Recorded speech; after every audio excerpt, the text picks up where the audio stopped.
Shalom, giving all praise to the Heavenly Father, Yahweh, Bahasham, Yahweh Shai, Bahasham, Rachahakwadash. Double honors to the apostles and elders at Great Millstone who rule well, and as always, we give peace and salutations unto the elect.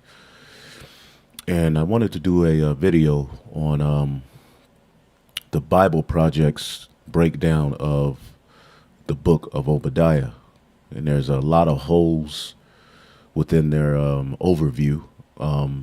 This is a channel which, if you wanted to get, bits of information, they do, when they go into the scriptures, they bring out particular histories and things that you can add to your repertoire, sort of add to your armor. But they don't have the breakdown. If you can get past the presenter's voice, you can pretty much learn a little bit. All right, just to add, those little bits of history and information that sometimes, give a little more spice to the scriptures as we bring it out. This is one of those sites you can get those from. But overall, they don't have the breakdown, And when dealing with the book of Obadiah, we know what it says, but we're going to listen to it and just break it down the right way, just to show you how, this is the one book. I have a book, I forget the name of it, that breaks down every book of the Bible, but the book of Obadiah is the only one that they didn't break down. And this is a book that for years these Edomites tried to hide from, but since we've been on the scene, on YouTube openly proclaiming that these people are the Edomites, you've seen more and more of them start to openly talk about Esau and openly try to break down, where they are. You have a lot of people who say that the Edomites are done away with. But when we go into biblical prophecy, which is where the answers lie, there's no way. As we know, according to the scriptures, Esau would have the fatness of the earth. All right. There is no nation that has ruled the earth to this extent that this current nation who rules this beast system has ran it. There's nowhere in history. A lot of people try to say, well, the people who will rule in the day, the so-called European is the Japhet, the so-called white man is Japhet. Well, that makes no sense. Okay, that makes no sense because nowhere in biblical prophecy will we to have this sort of punishment coming onto the Lord from Japhet. As a matter of fact, let's get this real quick in the book of Lamentations, the 4th chapter. Now, those very same people will tell you, well, we're at the end and they feel like the Lord is coming back in our time. Well, if that's true, all right, then Esau, Edom has to be the one in rulership. And let's prove that via prophecy, because Esau, Edom will control, all right, this daughter of Babylon. This is Lamentation 4:21. Which Babylon is the final captivity. Rejoice and be glad, O daughter of Edom, okay, that dwellest in the land of Uz. The cup also shall pass through unto thee, and thou shalt be drunken and make thyself naked. The punishment of thine iniquity is accomplished, O daughter of Zion. He will no more carry thee away into captivity. He will visit thine iniquity, O daughter of Edom. He will discover thy sins. So our punishment will be accomplished through the Lord delivering us out of the hands of Esau, Edom, which is the final captivity. So if this is the very end, according to prophecy, that fourth beast that you read about in Daniel, the 7th chapter, and the little horn that came from it will be ran by the Edomites. Okay, the Edomites were synonymous with Rome, Edom, Rome, and all of these things have been coming out. But let's go ahead and listen to their breakdown, and Lord will, we can get some edification and show you the air. All right, because the Lord said he would give us a mouth that no one will be able to gainsay. And as we bring out prophecy, scripture, these people can't deal with the true children of the Lord, okay, through the Spirit. The book of the prophet Obadiah.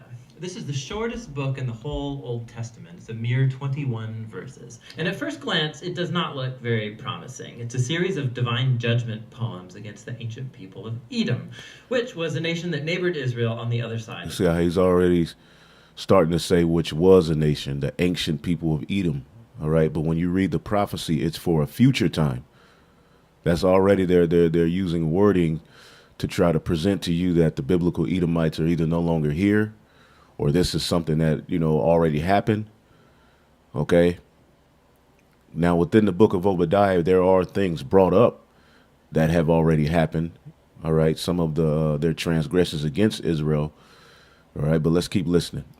The dead. See, however, there is way, way more going on here. So, first, here's the backstory. The people of Edom were unique because they had a shared ancestry with the Israelites. They both belonged to the family of Abraham, who, with Sarah, had their son Isaac, who, with his wife Rebekah, had two sons, Jacob and Esau. Now, the book of Genesis told us the story of these two brothers, and to say the very least, they had a tense relationship.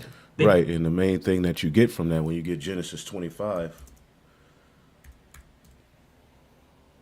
Genesis chapter 25, we'll go down to the point when the prophet, through the spirit of Yahweh, told, Isaac and Rebekah why the nations were struggling in her womb. And here's the answer. Verse 23 said, and the Lord said unto her, two nations are in thy womb, and two manner of people. So two separate nations were in her womb, which a lot of people get bugged out about that.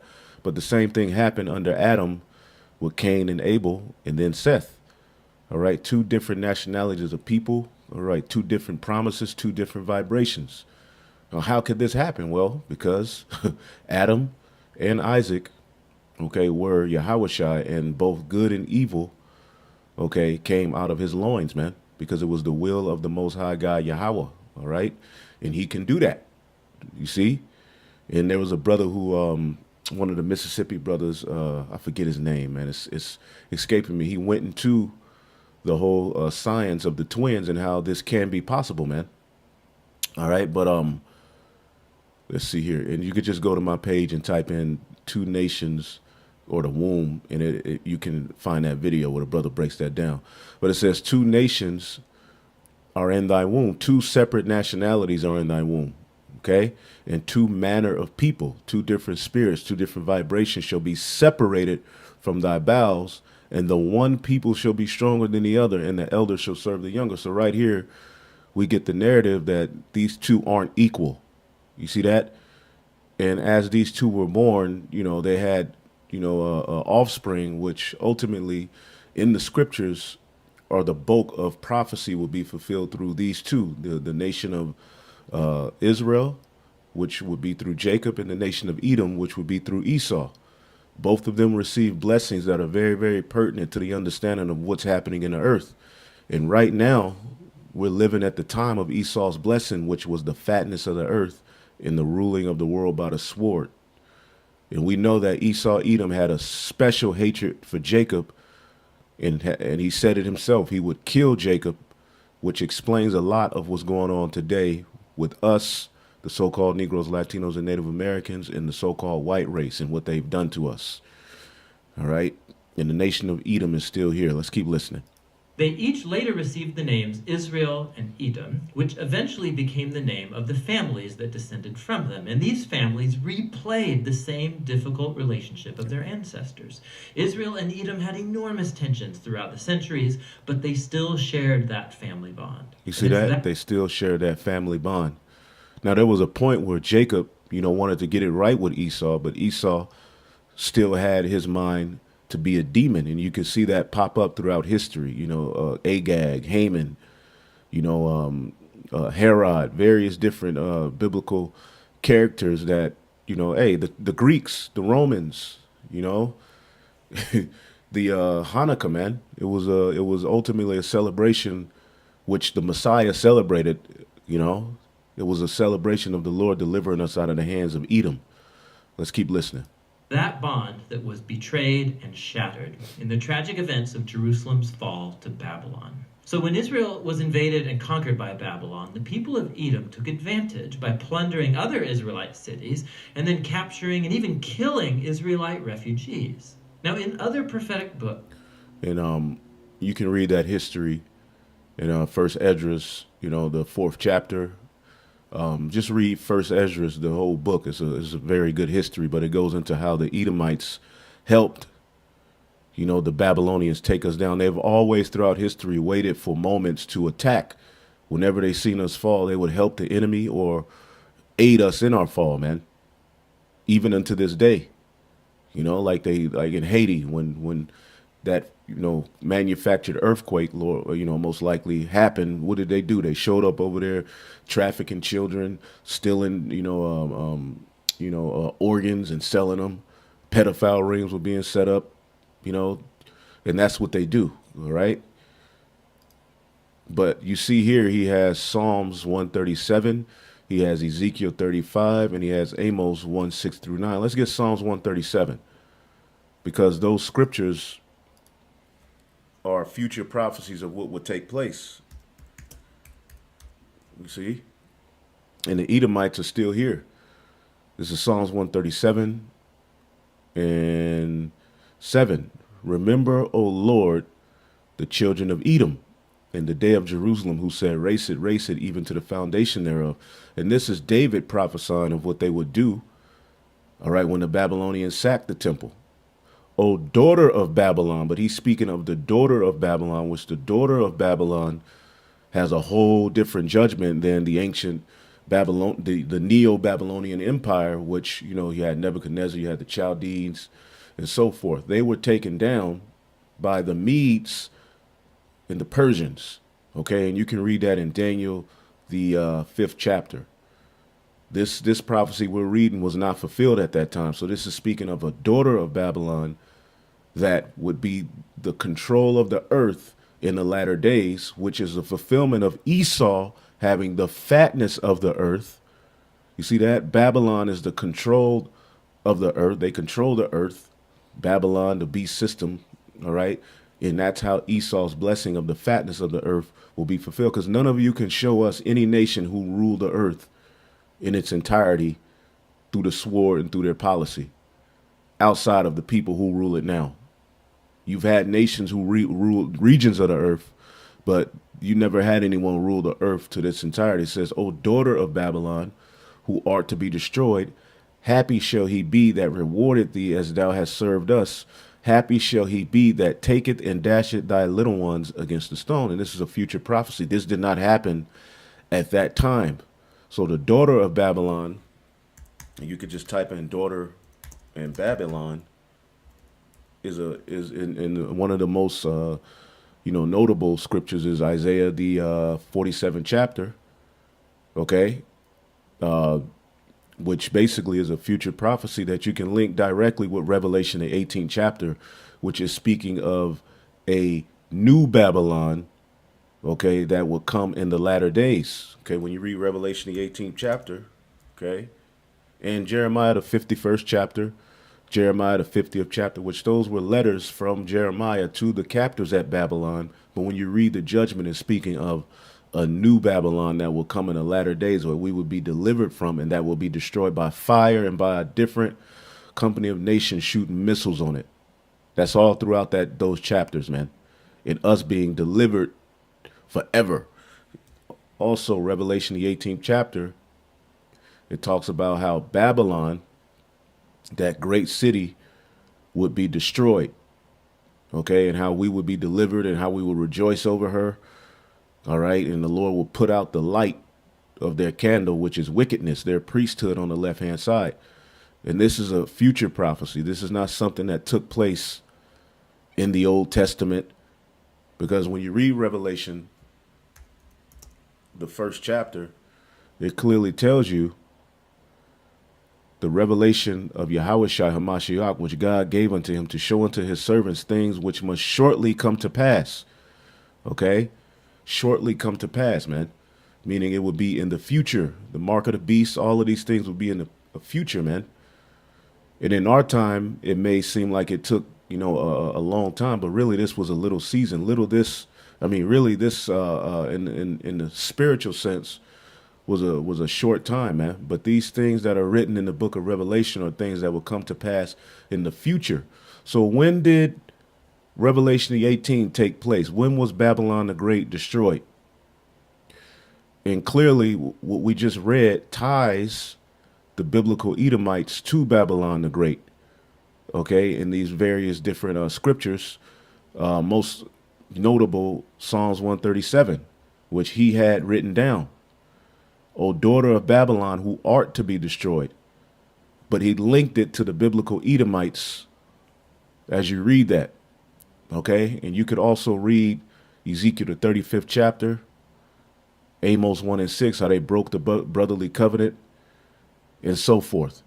So ultimately, Ezekiel 35 and Psalms 137 are future prophecies, but he just put them there. You see, I mean, you got to go into that and break that down. Books. God held Israel's neighbors accountable for this kind of violence. That's and right. so here, Obadiah does the same for Edom. The short book has two halves. The first part is a series of accusations against the leaders of Edom, specifically for their pride and self-exaltation.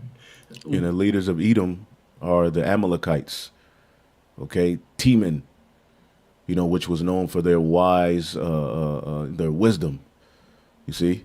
Literally, as they lived up high in the desert rocks, but also metaphorically, they truly believed they were superior to the Israelites. That's right. And it's that pride. And that's what they have pushed through white supremacy, Edomite supremacy. This whole system is them exalting themselves above us, the Most High, above the wisdom of the Most High, above the Most High's plans and everything else. Through Babylon the Great, the NATO, and the EU is when this all would fully be fulfilled.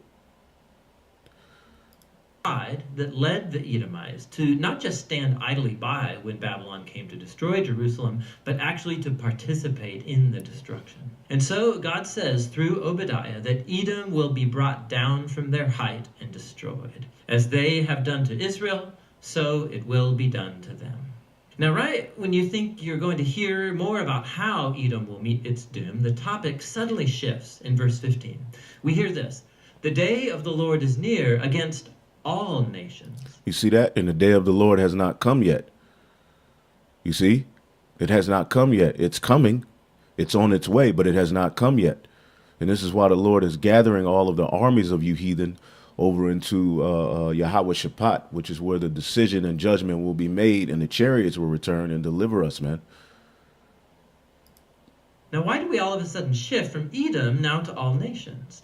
This verse is a hinge piece, and it links the first half of the book to the second half, where Obadiah announces the day of the Lord, but not only for Edom. He widens his focus to include all nations. And Obadiah says that all prideful nations that act like Edom will face God's justice in the same way. They'll fall from their prideful heights and come to ruin. Now, the combination of these two sections, one about Edom, the other about all nations, shows us why Obadiah was so interested in this tiny southern neighbor of Israel. Because all nations are going to be shut down when Yahweh Shai returns. Let's get this in the book of Revelation, the 19th chapter. And like I said, he's on point with some of the history, but I just thought this can be a point of edification for, maybe newcomers or those who don't fully understand how to link all these things together, because we have various lessons where we, link Babylon, this modern day Babylon, to Esau, Edom. It's very beautiful how the Lord secretly put it so a spiritual man can link all of these things together. And Lord willing, we're those men, and Lord willing, you're being edified. This is Revelation chapter 19. In 13, and he was clothed with a vesture dipped in blood, and his name was called the Word of God. He comes in the volume of the book to fulfill all of the prophecies written. And the armies which were in heaven followed him upon white horses, clothed in fine linen, white and clean. You see that? The chariots, pure. You see? And they tried to put that term white on themselves to make themselves pure. All right? But they're not. Okay? And out of his mouth goeth a sharp sword, that with it he should smite the nations, and he shall rule over them with the rod of iron. You see that? And he treaded the winepress of the fierceness and wrath of the Almighty God. Okay, so the Lord is coming back to take down all of you heathen. And you can read that also in Daniel, the seventh chapter. Okay, that's why it says he's going to have crowns, okay, on his head, because he's coming down to conquer the nations, and we're going to be joint heirs with him in rulership to beat them over the head with a rod of iron. It's just that Esau, Edom, in end time prophecy is at the forefront of it. Okay, let's get that. A great example of that is here in Isaiah the 34th chapter, where it says, "Come near, ye nations, and hear, and hearken, ye people. Let the earth hear, and all that is therein, the world, and all the things that come forth of it. For the indignation of Yahweh is upon all nations." See that? And his fury is upon all their armies. Now, he said all nations here, but there's a particular nation that he has his eye on, because that's who rules that little horn in Daniel the 7th chapter, which would have rulership and dominion over the saints, the earth, the resources, and everything else, man. Okay, and all of the other heathen too. He have utterly, it says, the indignation of Yahweh is upon all nations, and his fury is upon all their armies. He have utterly destroyed them, and have delivered them to the slaughter. Their slain also shall be cast out, and their stink shall come up out of their carcasses. And this is going to happen in the valley of Yahweh Shaphat. This is where all of those nations are being brought and gathered in the east. And the mountains shall be melted with their blood. And all the host of heaven shall be dissolved, and all the heavens shall be rolled together as a scroll, and all their hosts shall fall down as a leaf falleth from off the vine. And this can be linked directly with Revelation, the 6th chapter. I don't know if they're going to have that precept. Yep, Revelation, the 6th chapter says the same thing, showing you this is talking about something in the future. Revelation 16 and 14, "And heaven departed as a scroll when it is rolled together, and every mountain and island were moved out of their place." That hasn't happened yet. When did this happen? But going back up here, you see, and it says, "For my sword shall be bathed in heaven. Behold, it shall come down upon Idumea, and upon the people of my curse to judgment." You see that? The people of my curse to judgment. And as you read down, it goes into the judgment of the daughter of Babylon. Okay? Isaiah 34 and 10. Let's start at 8. "For it is the day of the Lord's vengeance, in the year of the recompenses of the controversy of Zion." So that's directly tied with the people of the Lord's curse, which are the biblical Edomites, man. You see? And that curse which was put on Cain, which was leprosy and everything else, followed, all right, through these Edomites, man. And there's a judgment because they have done a lot, but the Lord has preserved them unto the day of judgment, man, which are these times. Okay? And it says, "And the streams shall be turned to pitch, and the dust thereof into brimstone, and the land thereof shall become a burning pitch. It shall not be quenched day nor night." And is not that the judgment of Babylon the Great? Isaiah the 13th chapter goes into that. Various other scriptures. "The smoke thereof shall go up forever, from generation to generation. It shall lie waste. None shall pass through it forever." So when did this happen? "But the cormorant and the bittern shall possess it. The owl also and the raven shall dwell in it. And it shall stretch out. It shall stretch out upon it the line of confusion and the stones of emptiness," man. And this can be directly tied. I'm pretty sure Isaiah the 13th chapter is going to come up. Boom. Also, Isaiah the 14th chapter, the downfall of the king of Babylon. Okay, which you have to link it together. That's Esau, Edom. Isaiah 14 and 23 is speaking of the fall of Lucifer, which is the light bringer, which his light is going to be put out. Esau, Edom, man.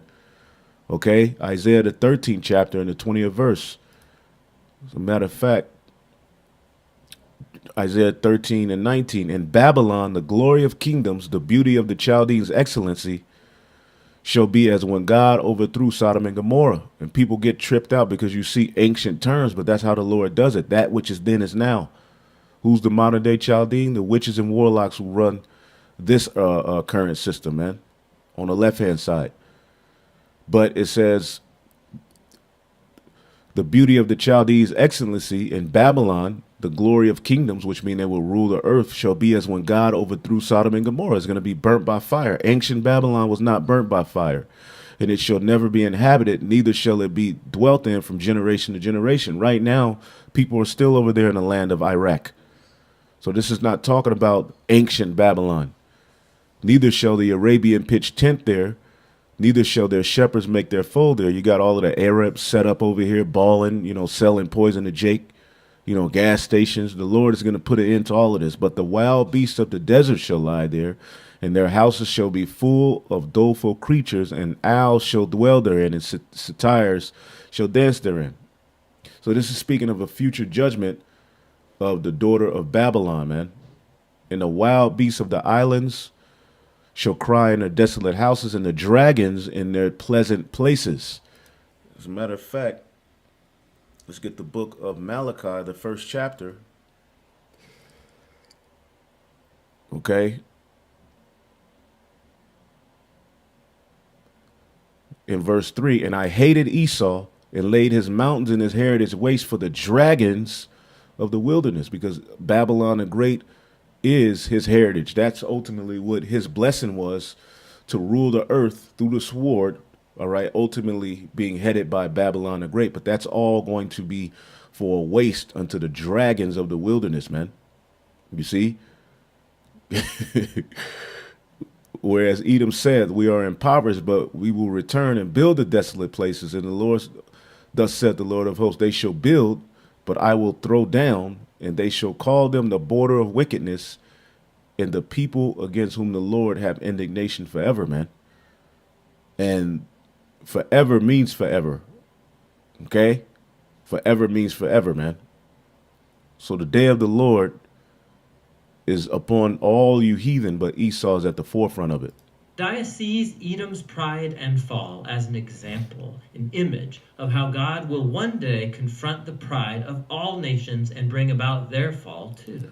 You see that? But let's see if he's going to tie it all together. Let's see how he breaks it down. It's hardly coincidental that in Hebrew the word Edom, or Edom, is spelled with the exact same letters as the word humanity, or in Hebrew, Adam. In Obadiah, he broke that down wrong. Okay, it's really Adawam. Okay, it's really Adawam. And Adam doesn't mean humanity, it means from the dust.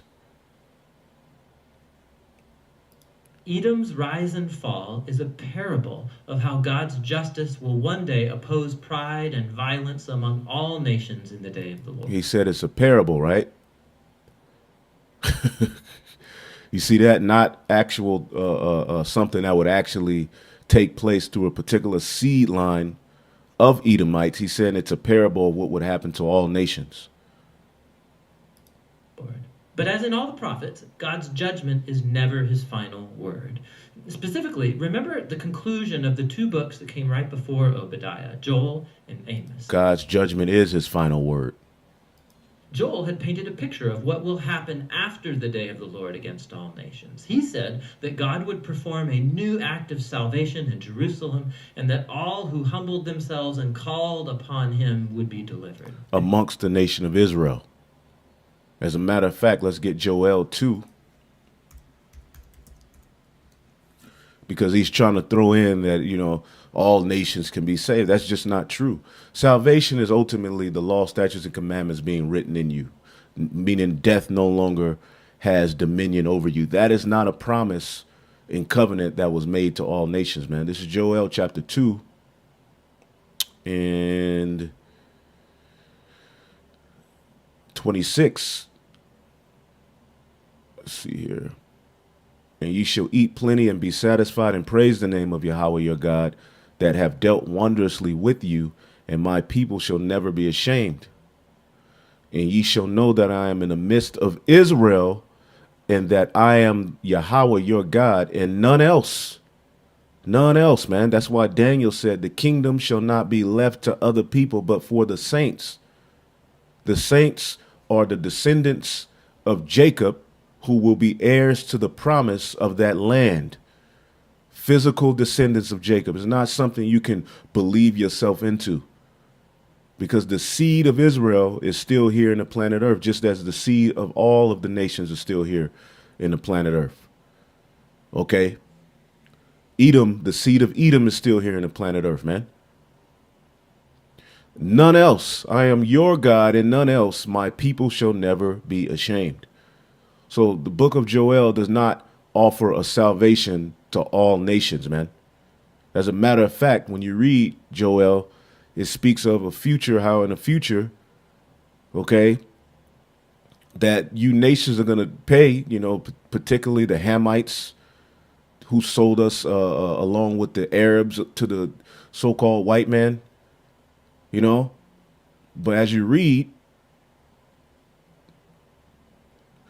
verse 3 and 6, the children also of Judah and the children of Jerusalem have you sold to the Grecians, all right, which are the Edomites who took on Japheth's name, man, calling themselves the Greeks. You could read about that with Alexander, but it really happened before him with his father. They started conquering particular Japhetic lands and took on the name of the Greeks. Okay, they aren't the original Greeks. It says that ye might move them far from their border. Behold, I will raise them out of the place whither ye have sold them, and return your recompense on your own head. And I will sell your sons and daughters into the hands of the children of Judah, and they shall sell them to the Sabines, which I believe is a Arab ham. It's like ham mixed with Arab, but to a people far off, for the Lord have spoken it. So when did this happen? When did the Israelites have a slave trade to where they sold off the heathen nations, man? Where is that written? Did it happen after Joel's prophecy? No, it didn't happen, man. So there's a lot of things hidden and written in prophecy that tell you the fate of the heathen, man. Okay, Psalms, the 49th chapter, man. You see? Now, after the period of 1,000 years and you Edomites are done away with, yeah, we will deal fairly with the heathen. If they bless us, they will be blessed. But that does not take away from the full, and they will never have the law, statutes, and commandments written in them. That's nowhere written in the scriptures that they can partake of the covenant where they will be immortal with those laws written. Those covenants were only made with one nation of people. The first covenant, okay, and the second covenant are only for the Israelites. Straight up. And that land is only promised to the seed of Abraham, Isaac, and Jacob. To be direct heirs to that land, you have to be of that line. And that's what the scriptures say. And he posts Joel 2, okay, where it says, whoso shall call upon the name of the Lord.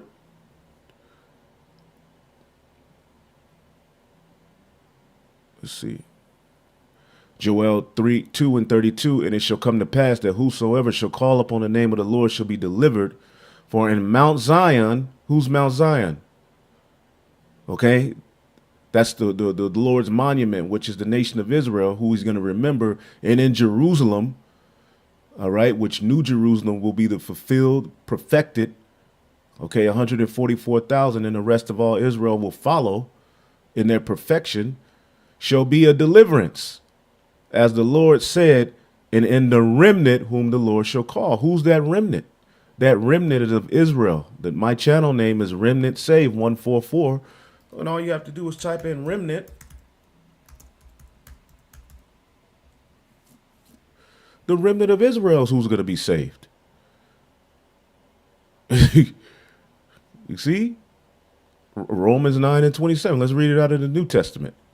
Isaiah also cried concerning Israel, though the number of the children of Israel be as the sand of the sea, a remnant shall be saved, to be heirs to that promise, man. The remnant of Israel shall not do iniquity nor speak lies, man. Okay? The remnant will return. And that remnant that he was taught, and Isaiah spoke that in Isaiah the 10th chapter. Only a remnant is going to return in the latter days. Though we be of the sand of the sea, a remnant will return and repent, man, to be heirs to the promise of Abraham, Isaac, and Jacob, to return to that land. Because that land was promised to Abraham, his seed, Isaac, his seed, Jacob, his seed, which were 12 tribes. So this guy doesn't know what the hell he's talking about. And in the conclusion of Amos, he said that after the day of the Lord has judged Israel's evil, God would raise up the house of David and build a new kingdom for Israel that would include Edom and all the nations called by. my name. Let's get that in Amos, the 9th chapter. See that? He's trying to sneak in salvation for Edom. Amos 9 and 11. In that day, I will raise up the tabernacle of David that is fallen, the tabernacle of David that is fallen, and I will close up the breaches thereof, and I will raise up his ruins and build it as in the days of old. Now, right there, you have to go into history. And if he's building up the tabernacle of David as the days of old, you see, then were not the Edomites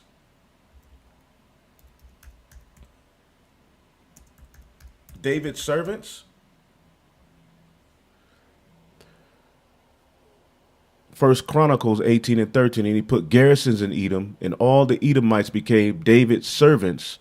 Thus the Lord preserved David whithersoever he went.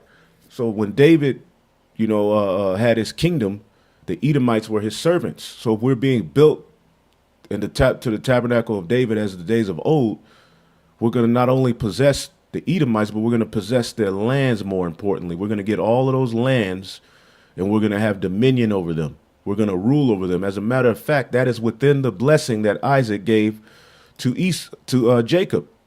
We'll come right back to that. But within the blessing, and this was reaffirmed when Esau came to Isaac and tried to get his blessing. No, I've made him Lord over you.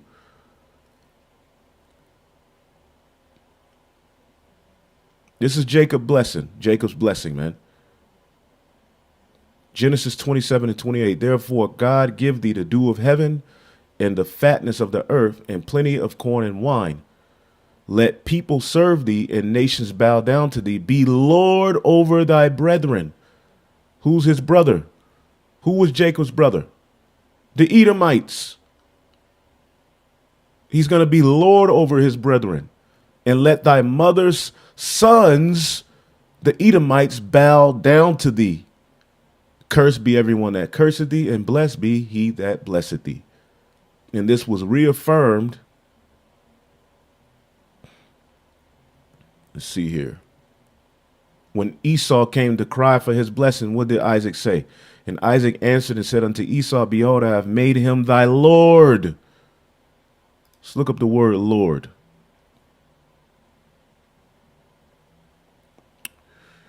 I have made him thy Lord. Gabayar, ruler. So the Edomites will be ruled over. Okay, we're gonna rule over you. We're gonna act proudly over you. We're gonna prevail over you. So right there is written within the promise that we're gonna have dominion and rulership over you, Edomite. Right there in the blessing. So why is everybody trying to lie on the scriptures? Amos 9 and 11 is not saying that the Edomites are gonna rule with the Edomites are gonna rule with the Israelites. That makes no sense. The Messiah is coming to deliver us from the hand of our enemies, not have a joint rulership with them. David's throne and Solomon's throne had no heathen sitting on the throne in joint rulership. Now, Solomon dealt fairly with the heathen, you see, but there were particular of those nations who David rejoiced over having under his foot, man. In particular, the Moabites, the Edomites, and the Philistines, man. Which we're going to have that same sentiment when we take your asses down under Yahushua, man. So I will raise up the tabernacle of David that is fallen and close up the breaches thereof, and I will raise up his ruins, and I will build it as in the days of old, which means we're going to be back in that same spirit, all 12 tribes together, ruling out of the land, okay, ruling out of Jerusalem. That will be the capital. That will be where we set up shop, and it's going to be a perfect kingdom, that they may possess the remnant of Edom and of all the heathen which are called by my name, saith the Lord that doeth this. Now let's keep reading, because this is ultimately is talking about the land of the heathen, and we're going to possess them. The Lord told us in Revelation, the 2nd chapter, he that overcometh and keepeth my works to the end, over him will I give power over the nations, just as my Father gave me power. You will be joint heirs with me and ruler over these heathen. Behold, the days come, saith Yahweh, that the plowman shall overtake the reaper. They ain't saying the plowman and the reaper go be in joint rulership together, and the treader of grapes, the slave, okay, him that soweth seed. You see, because for all of this time in our curse, we are the one who did all of the production, but we never reaped the benefits of what we produced. But we're gonna overcome those who have reaped of our benefits, man, of our what we've done. They've got rich off of the backs of the Israelites. And the mountains shall drop sweet wine, and all the hills shall melt. And I will bring again the captivity of my people Israel, and they shall build away cities and inhabit them. How are we going to build them? Through you heathen being put to work. That's Isaiah 60 and so forth, man. And they shall plant vineyards and drink wine and drink the wine thereof. And they shall also make gardens to eat the fruit thereof. The gardens that we make, the heathen benefit from it, man. The vineyards that we plant, the heathen benefit from it, not us.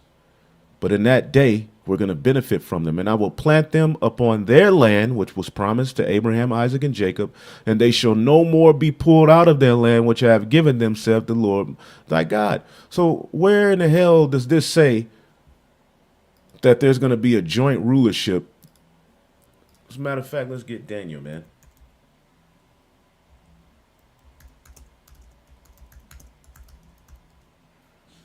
Daniel chapter 7, left. Salakia. Daniel chapter 2 and 44. And in the days of these kings, which are the heathen that are going to be taken down, shall the God of heaven set up a kingdom which shall never be destroyed. And the kingdom shall not be left to other people, but it shall break in pieces and consume all of these kingdoms, and it shall stand forever. So it's not going to be left to other people. What the hell are you talking about? But it's going to break in pieces and consume all of the heathen, and it's going to stand forever. And so the book of Obadiah has been placed right after Joel and then Amos to expand on these very promises about the hope of God's kingdom over all of the nations. Man, shut up. And so the book concludes with a very hopeful future. God says he's going to restore his kingdom over the new Jerusalem, that he'll repopulate it with a faithful remnant. And then from there, God's kingdom will expand to include all the territory and nations around Israel. And we will rule over them. There won't be a joint rulership. In David's throne, show me any heathen that ruled and joined his rulership. Show me, I'll wait. And so this little book contributes to the larger portrait of God's justice and faithfulness that we're seeing in the prophets. The ancient pride and betrayal of the people of Edom becomes an example of the greater human condition. All of the ways that we betray and hurt each other in God's good world. But there's hope, Obadiah says. Edom's downfall points to the day when God will deal with evil in our world, but also bring his healing kingdom of peace over all the nations. And that's what the book... No, that's not what that's talking about. And you're wrong, Salakia. You're wrong. Let's conclude what the book of Obadiah is talking about, you know. Obadiah verse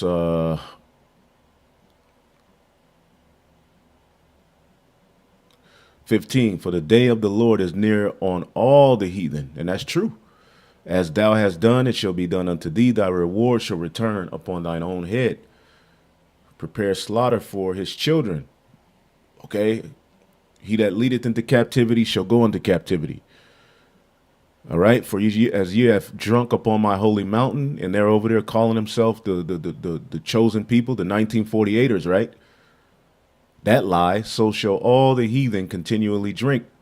Yea, they shall drink and shall swallow down, and they shall be as though they had not been. But upon Mount Zion, which is for Israel, shall be a deliverance, and there shall be a holiness for the house of Jacob, which is the house of David, shall possess their possessions. And the house of Jacob shall be a fire, and the house of Joseph a flame, and the house of Esau for stubble, and they shall kindle in them and devour them, and there shall not be any remaining of the house of Esau, for the Lord has spoken. So eventually they're going to be taken out of the earth, man. And that house is Bayath, man. Okay? Meaning your family. All right? Your family, man. Descendants. You know? Hey, this is what the scriptures say. And they shall possess, and they of the house shall possess the mount of Esau. So we're going to get all of these lands back, man. And possessing that area where Esau dwelled means what? We're going to have basically the king's highway. We're going to control trade. We're going to control resources. And they of the plain of the Philistines. And this is how Solomon was so rich, because David took down all of these particular regions and had control over them. So that meant money. That meant resources. And they shall possess the fields of Ephraim and the fields of Samaria, and Benjamin shall possess Gilead. We're going to ball, man. You see? So this is talking about all of the lands that we're going to possess. Okay? But the final thing is this: and Savior shall come up on the Mount Zion to judge the mount of Esau, and the kingdom shall be the Lord. So it's going to be Esau's rulership that's going to be destroyed, which is going to be the end all be all. Esau's rulership will be addressed, and that's when the kingdom will come. Second Esdras chapter 6 and 9. For Esau is the end of the world, and Jacob is the beginning of it that followeth. So Esau's rulership falling means the kingdom is going to come. The physical descendants of Esau would run modern day Babylon, man. And this is why it says here in Isaiah 63 and 1, who is this that cometh from Edom with dyed garments from Basra, that is glorious in his apparel, the chariots traveling in the greatness of his strength, that I that speak in righteousness, mighty to save. This is Yahushua coming to deliver his elect. All right. And Edom is mentioned directly right there, man. For the day of vengeance, verse 4, is in mine heart, and the year of my redeemed is come. This has not happened. And when you read this, this can be directly linked to what we read in Revelation, the 19th chapter, man. So, and this whole chapter is good, man. You see, let's listen to the prayer of Isaiah, and we'll end it. Isaiah 63 and 17. O Lord, why hast thou made us to err from thy ways, and harden our heart from thy fear? Return for thy servant's sake, for the tribes of thine inheritance. The people of thy holiness have possessed it but a little while. 40 years of peace is all we had, man. From there, we were taken out of the land and basically through. Our adversaries have trodden down thy sanctuary, Jerusalem, Israel. We are thine. Thou never bearest rule over them. They were not called by thy name, and they never will be. You see, but through us, the Israelites getting, the kingdom, there will be righteousness restored in the earth. And eventually, as the scriptures say, when the righteous are in authority, the people will rejoice. But you Edomites have been chosen in the movie to be those who that ruled this Babylon the Great. Okay. That ultimately is likened to a spiritual Egypt. And when the Lord passes over, he's coming for your ass this time and to deliver his elect. So with that, hopefully y'all are edified. On to the next. Shalom.